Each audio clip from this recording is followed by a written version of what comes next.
Welcome, listeners, to what you might think is traditionally the No Ego podcast, but I'm excited to talk to you about a really cool change that we're making in our podcast. We're moving from the No Ego podcast, which was born out of the aftermath of my book, No Ego, and moving into the Reality Based Leadership podcast because I really want to change what we're doing and bring to you what I think will be the most useful, relevant information for you today. As you know, in past seasons or this past season, I tried to bring you teachers that helped me, thought leaders that helped me just stay anchored and centered and know how to handle these uncertain times and lead my teams. And what we've noticed at Reality Based Leadership is the podcasts that people are absolutely loving are those podcasts where I come together with the VP of People Evolution at Reality Based Leadership, Alex Dorr, and we just riff on applying reality based leadership principles to the real world today. We answer questions, we pick up themes from our presentations when we're out giving live and virtual presentations. And we just have conversations, which is just us. Nobody else's philosophy, nobody else joining us as guests, but we just hold conversations, informal riffs on what's happening in the world today and how what we know from our research and our practice might help. So I want to welcome Alex Dorr, one of my favorite people in the entire world, to the podcast. And you and I are going to be spending the year together or more, Yeah. probably longer.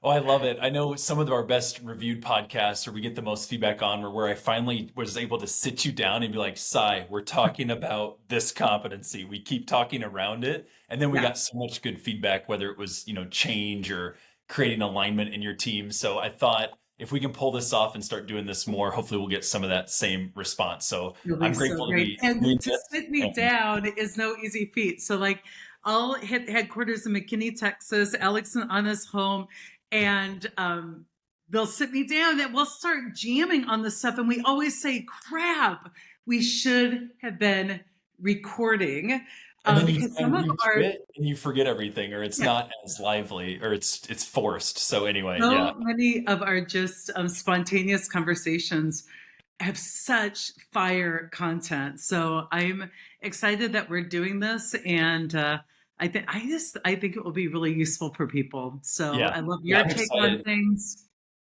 I think we just go kind of into that, just in the spirit of that, and so you guys can feel this. But it is like that a lot, where I'm like, "Si, my last three sessions, the same topic keeps coming up," and you're like, "I know, I just heard that as well," and then it goes, and then all of a sudden we're like, "Dang, we should have recorded that." So I thought Si doesn't even know what I'm bringing up here. I was going to start this off, so we'll see where this goes. We'll see where But this one of goes. the But our hope is we'll cover a topic or two. We're going to keep the podcast a little shorter, get you more content out. So this is what you can really share with your teams.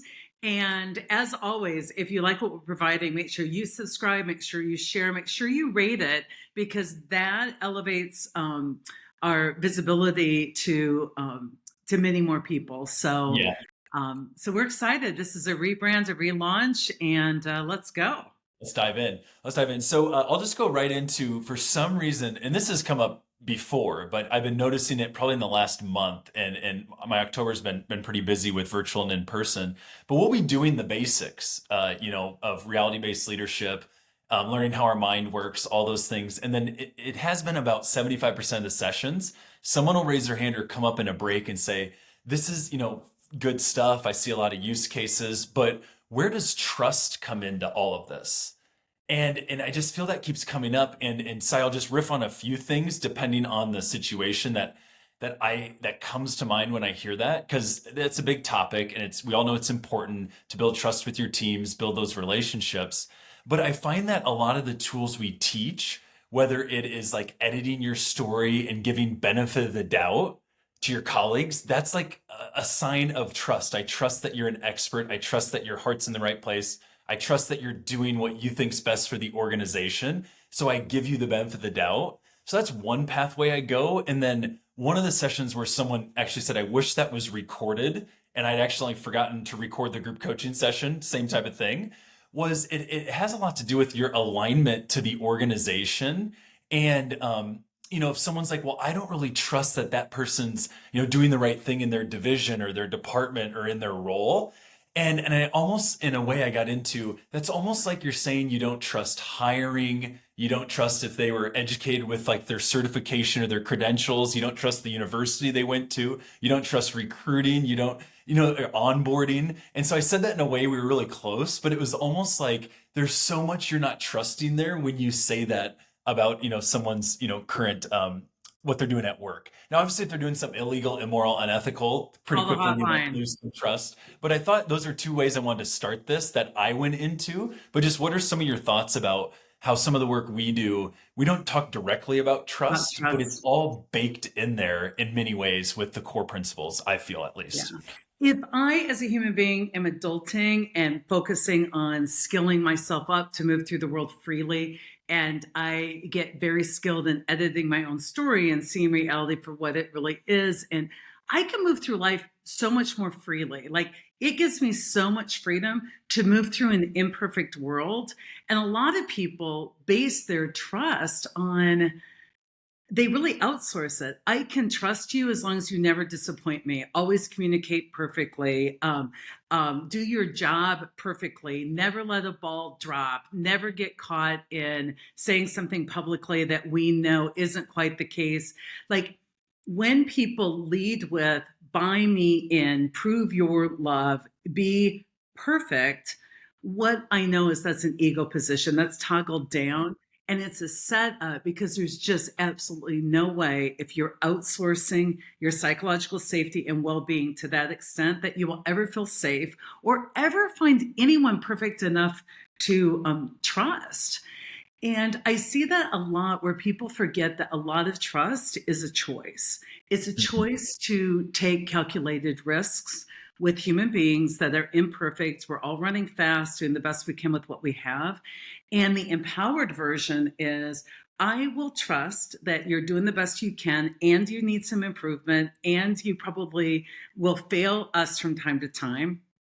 And isn't that what marriage vows are? Like, I'll love you anyway. Like, I'm going to trust the next 50 years we're going to spend together. You're probably going to screw this thing up a few times. And so trust is an equal measure of our ability to love. Mhm. And love is not a feeling of whether you are acting trustworthy, then I can love you. That's conditional. Love is an action that I can adult even in the face when you aren't living up to your own standards. And I can get us back on track without judgment.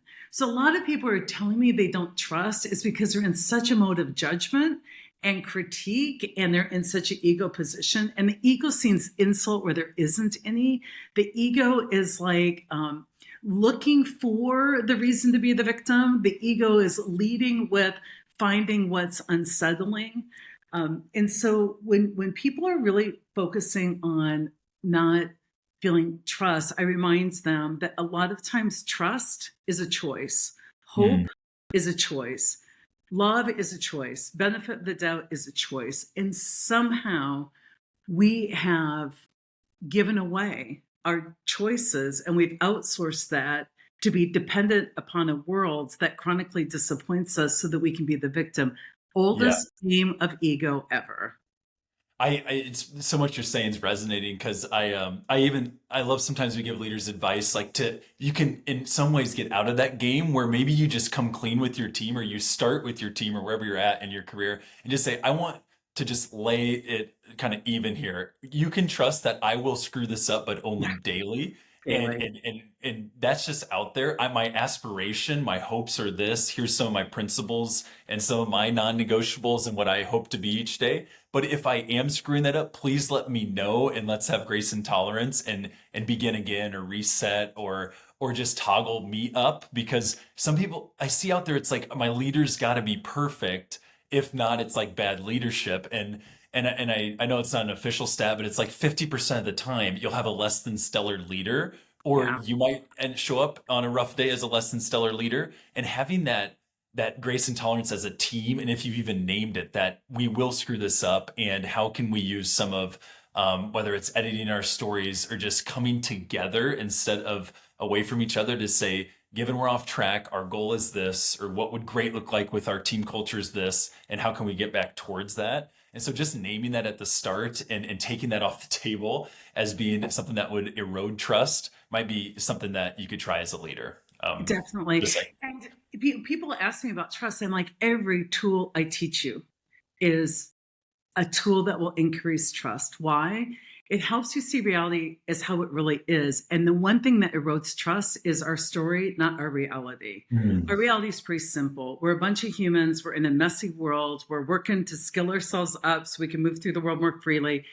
And we'll screw this up only daily. And we're all doing the best we can with what we have. And, there's two types of acts in the world, acts of love or cries for love. And the only response is a loving one. So, like, the more I can forge internal wisdom, the more I can move through the world more lovingly, the more I can work well with imperfect people, the more free I really am. So every tool takes the story away, and it's the judging, it's the story that makes us feel unsafe, because that puts us into people are out to get us, they're doing this crap on purpose. Like, it's what makes our world unsafe is our story, not our reality. Now, pain's inevitable. We have places at war, we have people being harmed, we have harassment, we've got racism. Like, I'm not saying the world is Pollyanna, but even if someone microaggresses me, if I can turn to them with an open heart and say, I know you might be operating out of your own bias or ignorance, and I just want to witness to you that that was hurtful, and I want to invite us to begin again. If the conversation we're in is exhausting, I have a skill set to say, let's end this exhausting conversation and begin a new one. What would it look like if we could work well together? So every tool we give you that dissolves the irrelevant stuff and brings us back to a group of humans with human conditions who get played by their Yeah. ego, doing the best we can. That begin again is trust. And a lot of people base trust on how other people behave, and they're chronically shocked. Like, the human condition, people will lie when they don't feel safe. People will be, they'll have decision bias. They'll be overly Step optimistic. down when the going gets tough. They'll Yeah. swoop down when they're going to get stuff. Like, our role, I think the Greek definition of love, and a lot of people are like, love in the workplace? Absolutely. What we're writing next is going to be a lot about the leadership competency of love.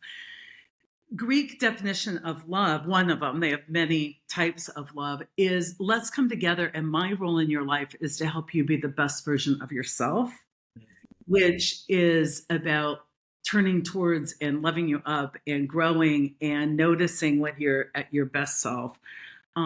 But one tool that you immediately can use to increase trust, I call it the 3 lanes. There are 3 lanes in life. One is my lane. That's my business. That's taking care of my accountabilities. That's showing up not as an egotistical, smartest person in the room, but a good data point to contribute to the genius of the collective. And it's my work and my interactions and my reactions. That's my lane. There's lane 2, which is other people's business, right? That is other people's work, the way other people see the world, how other people show up. And lane 3 is like reality or the universe or God or whatever you believe, that is.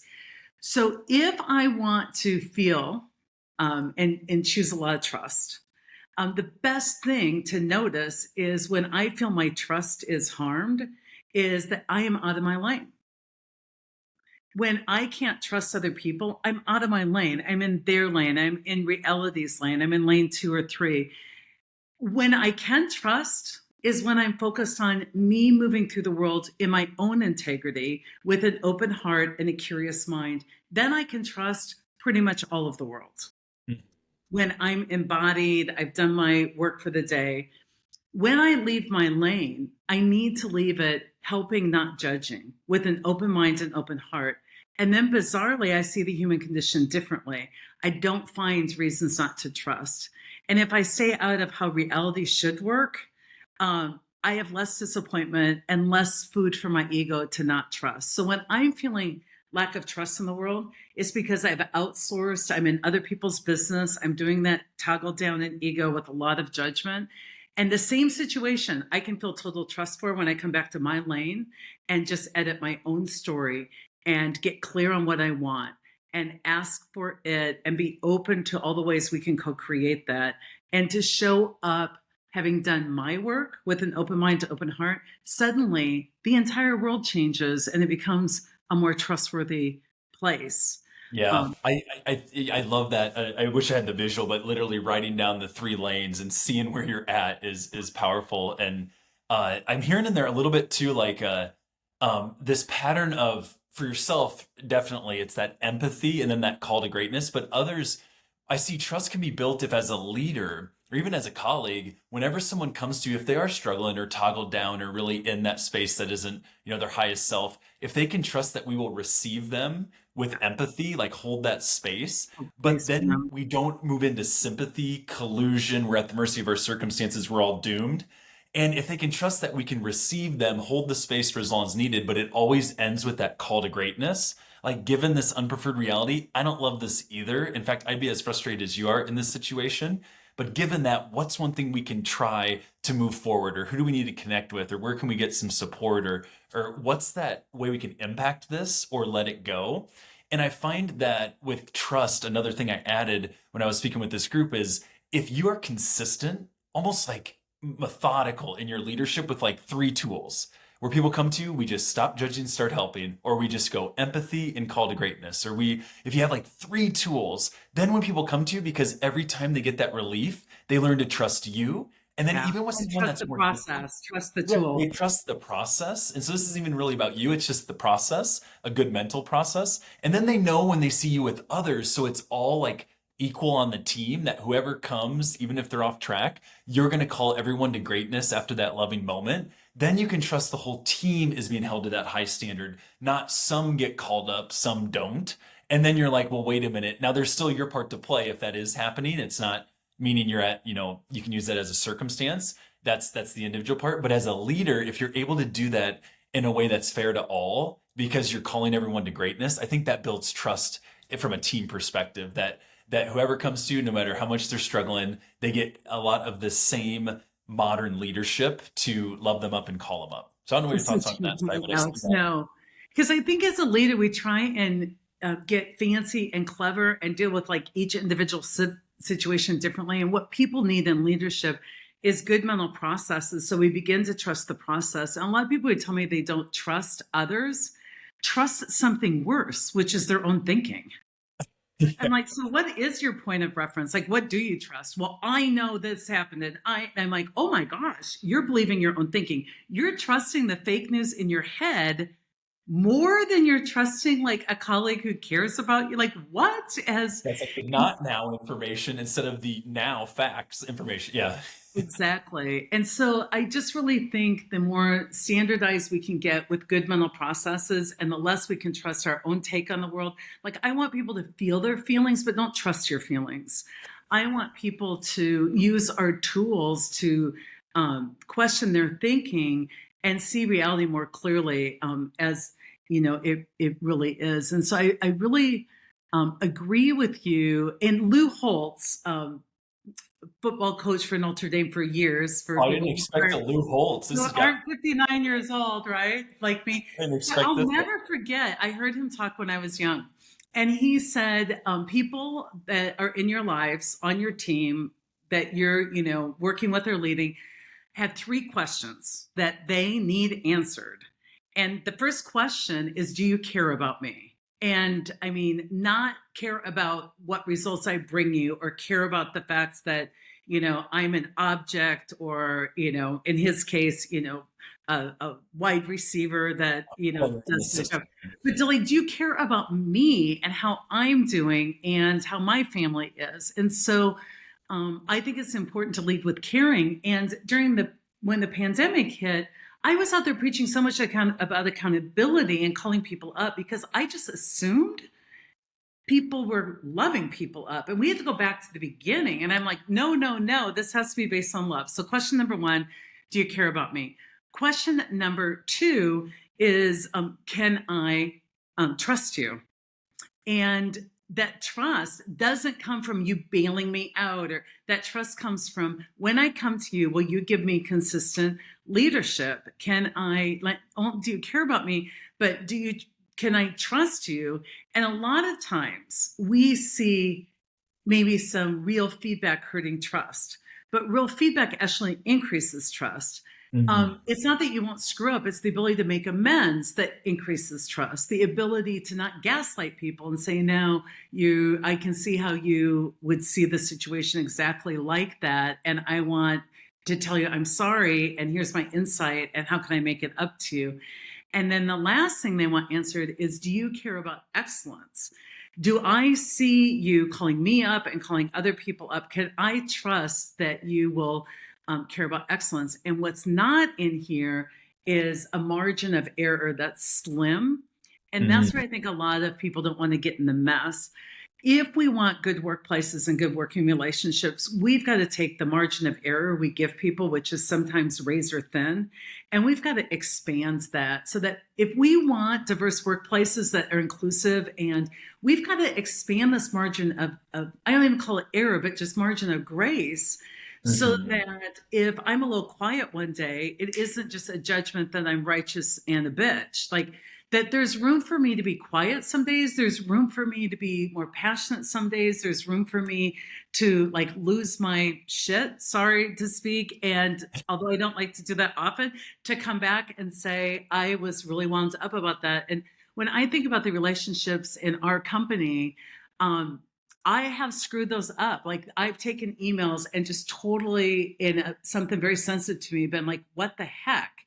And you and Anna have said, no, we're getting on the phone. We're going to talk this through. And I'm the leader. And I'm like, I don't want to talk to anybody. I'm done. And you're just like, no, call number two.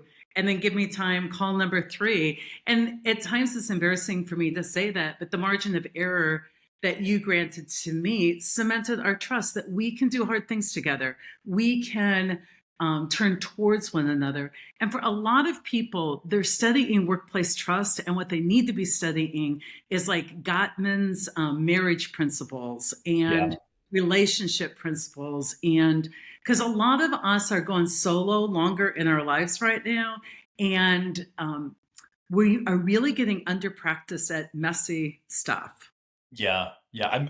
I just starred it in my notes here, that margin of grace. I just think we always say margin of error, margin of grace. I just, as I saw that as you said it, I just thought that was a good way to put it. And then you went back to margin of error, but I do think that the stories Margin of about margin grace. of grace. And it's really Interesting. another way we can love people up. It's not tolerating um, inappropriate or harmful behavior, but it is loving the person involved in some of that behavior long enough so that we can say, I'm not abandoning you, and I'm going to call you up. What's going on right now in the trust game is mass abandonment.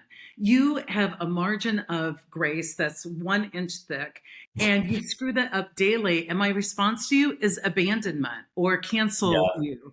And as leaders, our job, I mean, do we have to cancel people sometimes? Yeah, that's what performance management is all about. Like, I'm here to represent the team. We voted you off the island. We've talked to you a number of times about this. Yeah, We're it's like not going to 35 tolerate it. times. Yeah, but I think the rest of the deal is like, I will stay with you and not abandon you while you grow and develop. And I Yeah. think that we've really lost some of that. And there's a lot of mass abandonment going on where we give people tough feedback and leave them alone, and we give them a 360 and tell them to go process that. Um, at the very time people probably need us the most, we may be there for them the least. And what we Yeah. do is we get together and talk about them, but we don't, stay with them. But this is skill set stuff. And most people think trust is a feeling, love is a feeling. It's skill set. They Mhm. think that trust is an organizational culture thing to be created. No, it is active skill set. A lot of people know that early on in my career, I worked as a counselor, and I worked in with clients that were acting in some addictive ways, were people with some addictions. a lot of addictions. There's a lot of domestic violence that comes as a companion to that.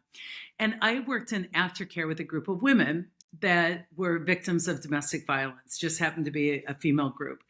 And when they first were in those situations, we just really tended to healing them. We didn't tend to like blaming the victim or toxic positivity, like because it changes your brain chemistry. It change like there's so much that we just have to get you back to brain health in It's some like regard. that discernment word that we talk about a lot. This is not call to greatness time. This Yeah. is like, It's yeah. love up time, but also just teach people how to, get regulated again and just fix some of the damage. However, when I got them in aftercare, the number one thing I would hear is I would love to date again, but I don't trust men. If that was their partner choice, this group happened to be on their partner choices were men. And when they would say, I don't trust men, I'm like, oh my God, what a bleak outlook to want partnership and love in your life and not trust half the human race, like just carte blanche. Oh, it's so true. Yeah, Yeah. 50%. I mean, it's literally. And I'm like, dang. And they're like, well, how do I find the few I can trust? And I'm like, that also seems like an impossible feat. Like dating's purpose is to get to know somebody. You can't know them before you date them. Like, so let's play that out. And they just started to see how futile their view on trust was. And I said, what if instead in this aftercare group, we worked on you developing the skill sets where you could trust yourself around people? Now that's really different because everybody's looking to find trustworthy people and trustworthy organizations. But what if a more portable proposition was, I'm going to do what I need to grow my skill set to trust me, to trust my intuition, to trust myself that if somebody treats a food server aggressively on our first date, to trust my choices to say, thank you, I'm grabbing an Uber and heading home. Please don't call me. Or to trust, Yeah. my ability to do my work and see reality as it really is. Now, I'm not blaming the victim. I'm just saying to have a chance of next healthier relationship, what I worked on people was helping them learn to trust themselves and develop the skill set to have honest conversations, ask good questions, quit focusing on being chosen and focus on whether this is a person you would choose, and to identify all of them, the watch outs, the that's cool. And as we started to build people's skill sets, then they could walk more freely through the world. They could accept a date and set it up in a safe way where they're interviewing the person. And what we're trying to give people here is freedom. And what most people are doing when it comes to trust is they're giving away their power and they're outsourcing their whether or not they can trust somebody, and they're making their world small and they're giving up their freedom. Then they're super mad about not feeling like they can freely contribute at work. So skills that need to be developed so that you can move through more of the world and trust is really where it's at. And that's where I think we're often so much of our culture work and our development work is cultures are great when people are working their individual programs and coming together and turning towards one another in messy situations. That's a healthy culture. Cultures are not created by companies keeping everybody safe. Now, do Yeah. companies have a responsibility? Yes, but it's a shared accountability.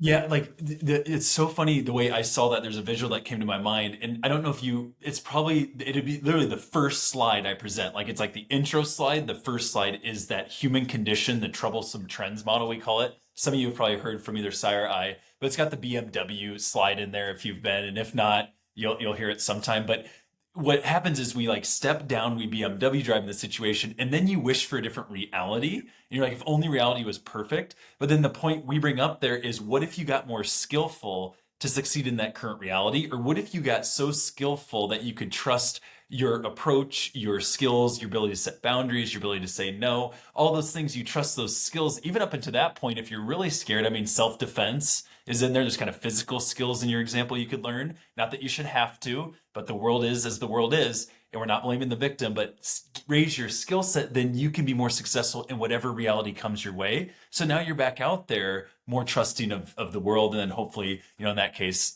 being able to connect deeper with a possible partner. So I Mhm. see that as so amazing how that comes back to the first slide we share, which links into trust.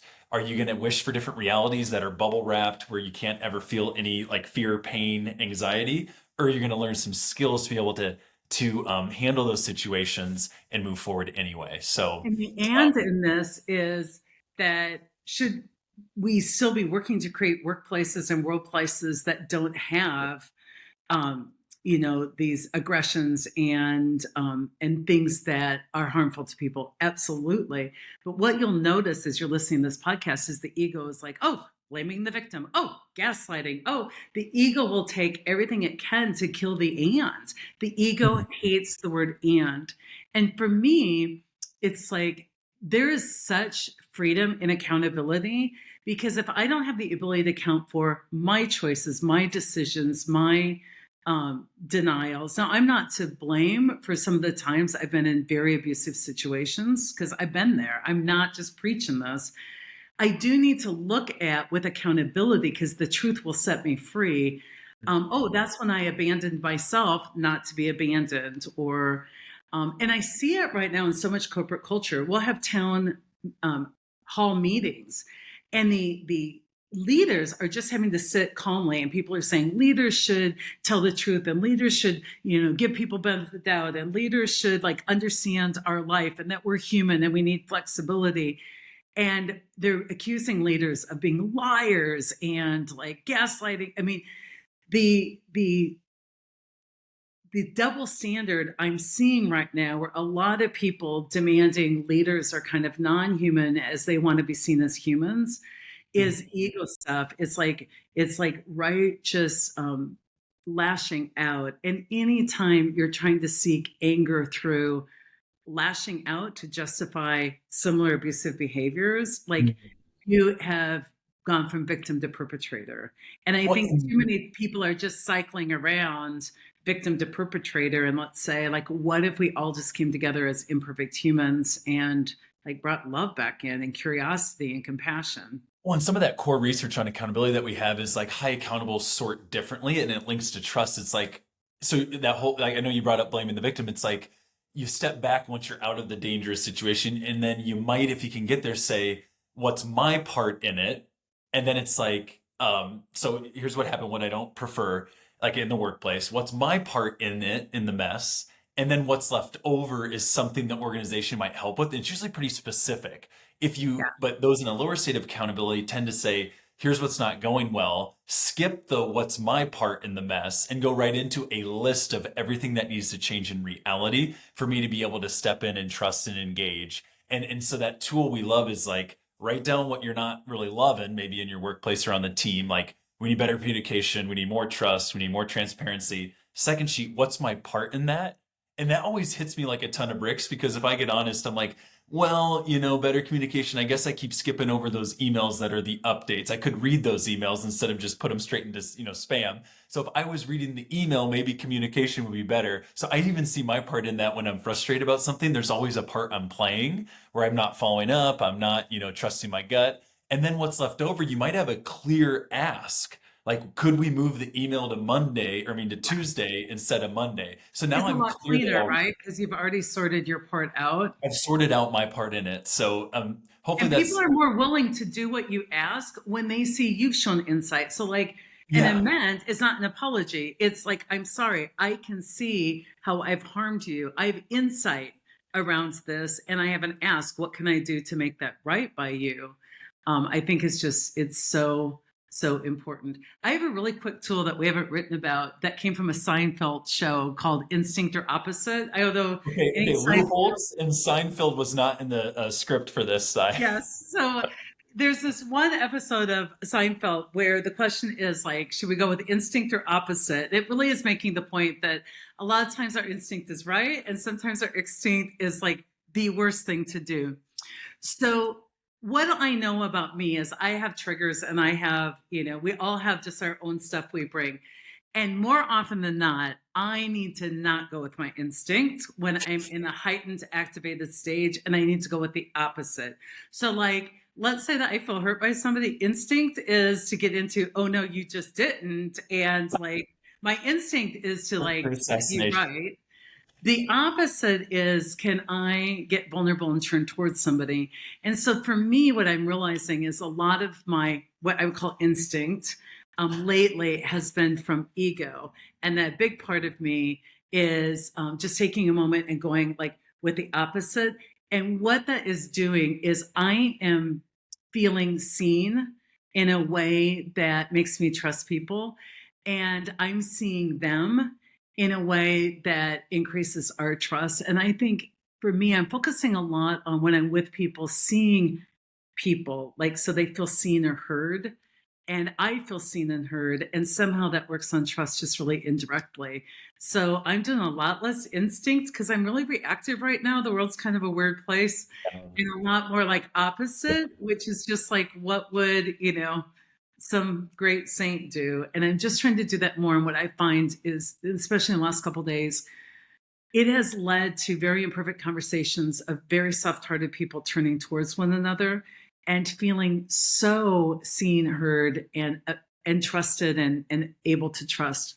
So if we soften our hearts up, it just automatically softens a lot of other people's hearts I up. think I put a mantra there like trust the instinct as far as how it has you triggered that there's a big thing there to look at and then consider the opposite. I love It's that. like, it's kind of like trust the instinct because you're like, that's a big, Yeah, there's response. info there. And then like take a deep breath, take a walk or wait till you drive home or wherever the situation is and then just consider the opposite. Like I feel that it's almost, we both love Byron Katie, but it's like what are three ways the opposite could be true or truer? It's kind of that like take a peek at, Like, what's kind the of the other side turnaround? of this, not denying reality. You're not toxic positively thinking about it, but you're just taking a peek in reflection to see like if that might be a softer, better way forward. So I love that kind of trust your instinct, consider the opposite. And what That's you'll what hear a lot on this podcast as we wrap up, like I want these discussions just as we have. We aren't giving you the truth. We don't know exactly how to do it. We're making invitations to try some things on for size for yourself. Don't take our word for it,